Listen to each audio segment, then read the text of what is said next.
டிசம்பரில் நடைபெறவுள்ள உள்ளாட்சி தேர்தல் குறித்து கட்சி நிர்வாகிகளுடன் மக்கள் நீதி மய்ய தலைவர் கமல்ஹாசன் ஆலோசனை. இந்த ஆலோசனை தொடர்பான விரிவான விவரங்களை தருகிறார் நம்முடைய செய்தியாளர் முனாஃப். வணக்கம். இது பற்றிய விரிவான விவரங்கள்.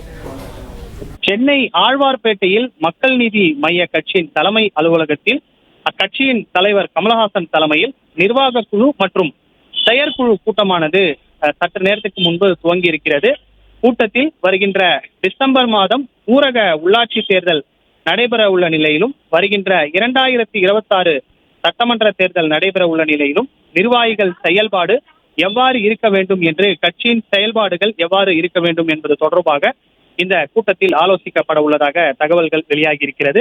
அது மட்டுமல்லாமல் மக்கள் நீதி மய்ய கட்சியின் தலைவர் கமல்ஹாசன் 2 மாதங்களுக்கு பிறகு AI ஆர்டிபிஷியல் இன்டெலிஜென்ஸ் என்று சொல்லக்கூடிய தொழில்நுட்ப படிப்புக்காக கமல்ஹாசன் அமெரிக்கா செல்ல உள்ளதால் கட்சி நிர்வாகிகளின் செயல்பாடுகள் இந்த 6 மாதங்களில், அதாவது அவர் தொழில்நுட்ப படிப்புக்காக அமெரிக்கா சென்றால் மீண்டும் தமிழகம் திரும்புவதற்கு 6 மாதங்கள் ஆகும்.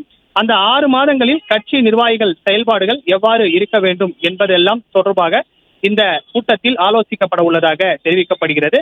மேலும் ஒவ்வொரு முறையும் நிர்வாகி குழு மற்றும் செயற்குழு கூட்டம் கூடும்போது கட்சியினுடைய கட்டமைப்புகள் மேம்படுத்துவது, கட்சியினுடைய செயல்பாடுகள் எவ்வாறு இருக்கிறது என்பது தொடர்பான முடிவுகள் இந்த கூட்டத்தில் எடுக்கப்படும் எனவும் தெரிவிக்கப்பட்டிருக்கிறது. முக்கிய தீர்மானங்கள் நிறைவேற்றப்படுவதற்கான வாய்ப்புகளும் இருக்கிறது. சற்று நேரத்தில் இந்த கூட்டம் முடிந்த பிறகு தீர்மானங்கள் நிறைவேற்றப்படும் என்றும் தெரிவிக்கப்பட்டிருக்கிறது. மேலும் அடுத்த ஆண்டு ஜூலை மாதம் நடைபெற உள்ள ராஜ்யசபா MP தேர்தலில் மக்கள் நீதி மய்ய கட்சி சார்பில் நிறுத்தப்பட உள்ள வேட்பாளர் யார் என்பது குறித்து இந்த கூட்டத்தில் விவாதிக்கப்படுவதற்கான வாய்ப்புகள் உள்ளதாக தெரிவிக்கப்பட்டிருக்கிறது. இந்த நிலையில மக்கள் நீதி மய்ய கட்சியின் தலைவர் கமல்ஹாசன் தலைமையில நிர்வாக குழு மற்றும் செயற்குழு கூட்டமானது ஆழ்வார்பேட்டையில் உள்ள கட்சி தலைமை அலுவலகத்தில் துவங்கி இருக்கிறது.